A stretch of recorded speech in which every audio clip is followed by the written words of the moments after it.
et tu n'as pas été capable de l'empêcher.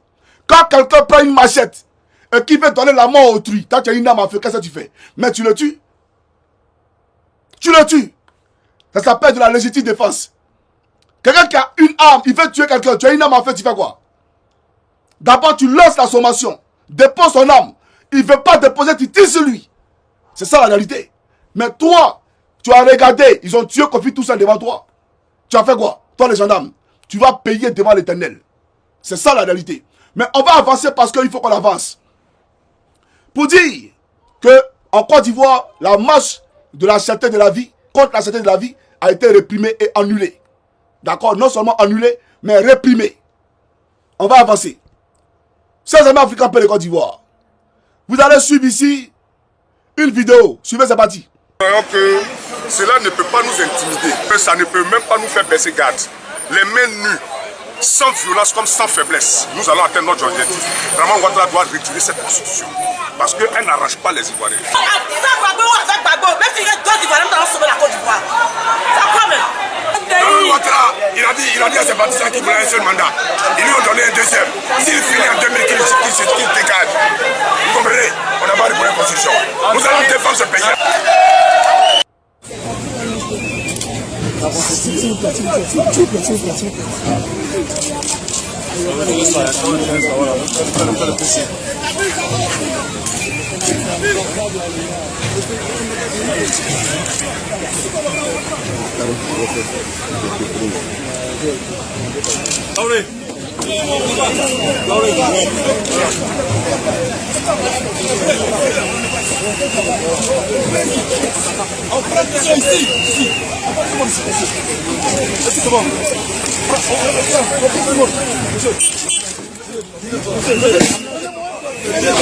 Le mouvement, le film a continué de travailler, le film a continué.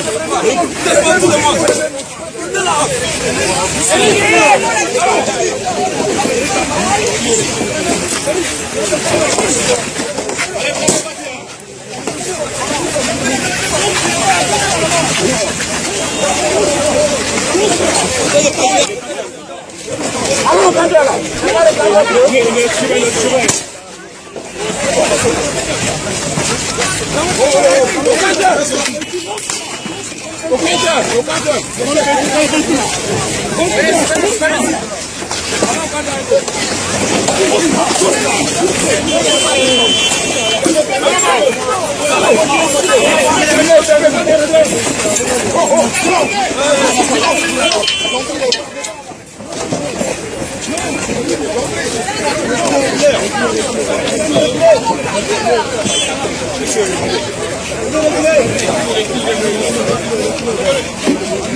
Voilà.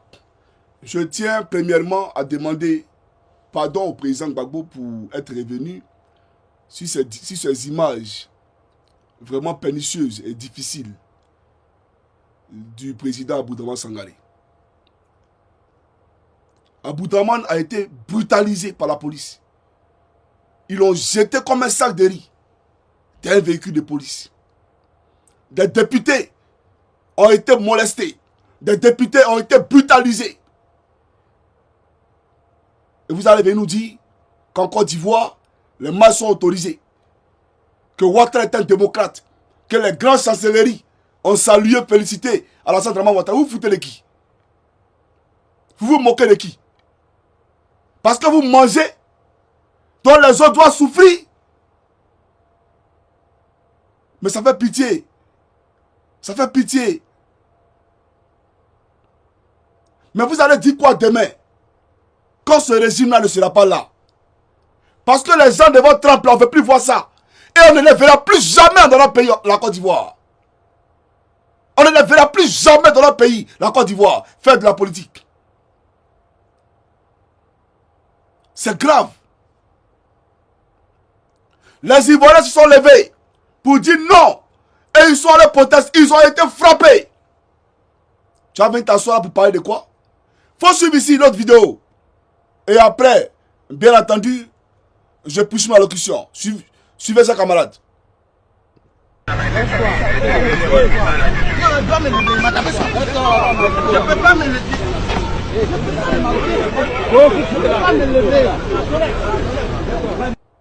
Un officier qui était là qui lui a dit non, ne le frappez pas, ne le frappez pas. Mais les sous-officiers en place, je ne sais pas qu'est-ce qu'ils voulaient démontrer, qu'est-ce qu'ils voulaient faire.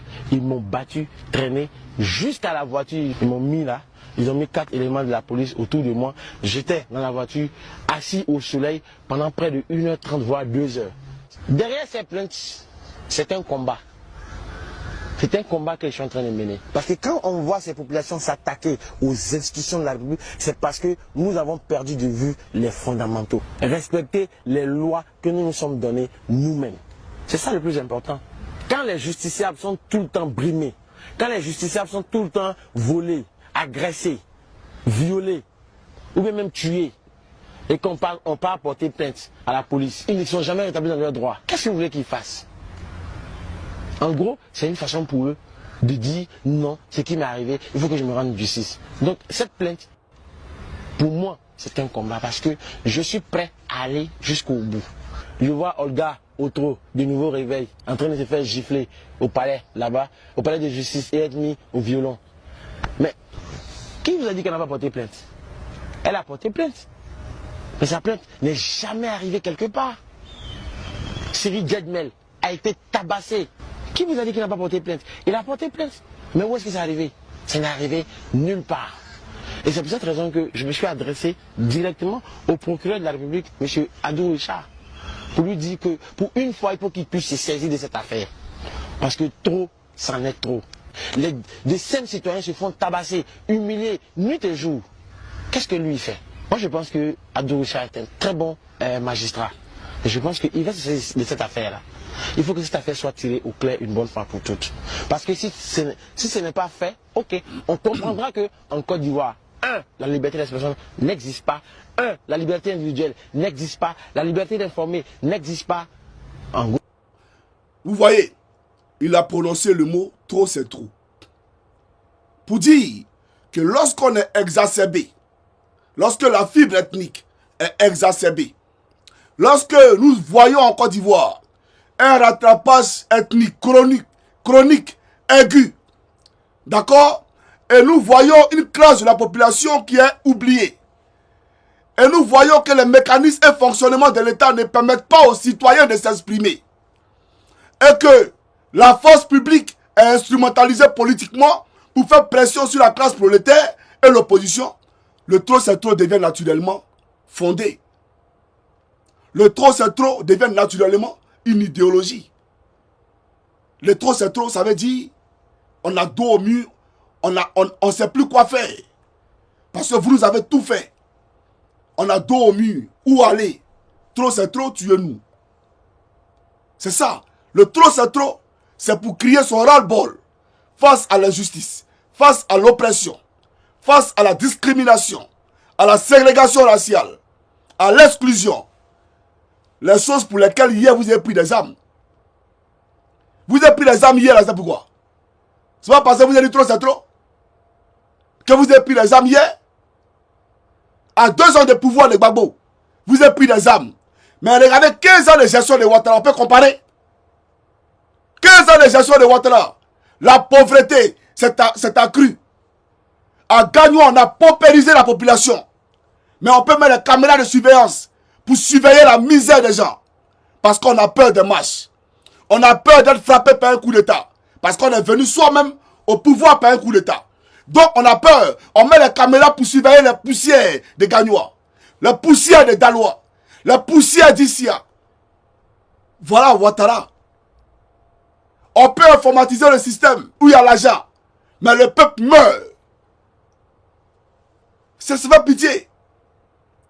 Or, je dis ici au RDR de respecter notre intelligence. C'est sur vous là que vous êtes un mouton. Nous, on n'est pas des moutons. Que Ouattara est un démocrate. Un démocrate qui persécute des prophètes de l'Éternel, qui a mis la tête du prophète Eli Pada à prix. Le plus grand nombre d'exilés politiques jamais connu en Côte d'Ivoire depuis sa création. C'est sous Alassane Dramane Ouattara. C'est ça la démocratie. C'est un démocrate, et puis Brédoumi Soumaïla a fui la Côte d'Ivoire. C'est un démocrate et puis Thiam en exil. Un président de parti politique en exil. Un parti comme le PLCI, le plus vieux parti du monde. C'est ça un démocrate? Un démocrate qui exclut des candidats. Vous n'avez pas dit qu'il y avait 6 000 personnes à l'époque. Donc vous avez peur de 6 000 personnes. Donc Tidjane Thiamé Gbagbo là, c'est 6 000 personnes. Mais vous avez peur d'inscrire un nom sur la liste électorale. On peut être incongru comme ça. On peut être incongru, ambigu. On peut être idiot comme ça. Voilà les gens comme ça là, voilà les voici. Que non, ils sont 6 000 personnes. 6 000 personnes, ben, allons aux élections. Mettez les noms des personnes qui ont 6 000 Ivoiriens là. Mettez les noms. La Côte d'Ivoire là, c'est 26 millions d'habitants. Gbagbo Lola et Thiam, les deux ont 6 000. 6 000 moins 26 millions, le reste c'est pour Ado. Donc Ado a 25 millions 4 000 personnes. C'est pas ça, 25 millions, je crois 400 000, 600 personnes. Un truc comme ça. Alors pour dire quoi? Pour dire que vous qui avez plus de 25 millions de personnes, Gbagbo et Thiam ont 6 000 personnes. Vous avez peur, vous les 25 millions là, vous avez peur de 6 000 personnes. C'est incroyable. Alors pour dire, excusez-moi, la vidéo, elle va faire plus d'une heure du temps parce que je suis déjà à 56 minutes, il n'est pas coupé. Il faut qu'elle explique aux gens comment les marches ont commencé. Voilà, donc vous m'excusez. Alors pour dire quoi? Pour dire simplement que pourquoi Draman a autorisé les marches et l'historique des marches en Côte d'Ivoire, où ça a été légalisé, où ça a commencé. On était là un matin, lorsque on fut tous surpris de constater, malgré l'interdiction des marches en Côte d'Ivoire, que des femmes se sont levées dans les rues du plateau pour crier ceci. Faut suivre ici. Non, faut suivre. C'est pas ça. Voilà.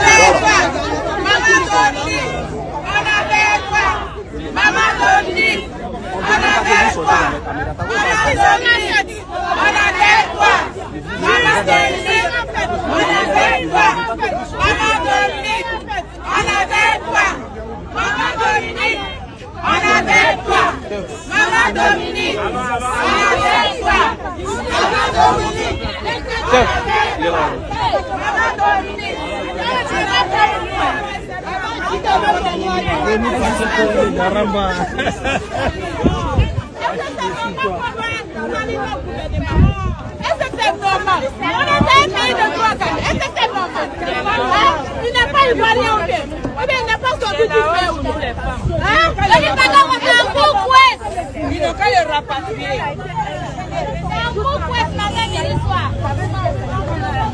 C'est pas normal, Ouma. Monsieur Kodo, c'est pas normal. Hein? Il est né d'une mère. Nous sommes des Ivoiriens, tu es Ivoirien, tu es nos fils, tu es nos frères. Chaque fois, toi, tu es en bas de nos jupons. A commencer par la première dame, le gouvernement complet. Toute la Côte d'Ivoire, la nation entière qui a incité. Est-ce que c'est normal? Pour un Ivoirien digne de soi, est-ce que c'est normal? C'est une mère qui t'a mis au... Bon, ok. Je ne suis pas ton fils et je ne suis pas ton frère. Moi, il n'y a pas de brebis de ma famille, ni de moutons de ma famille. D'accord? Les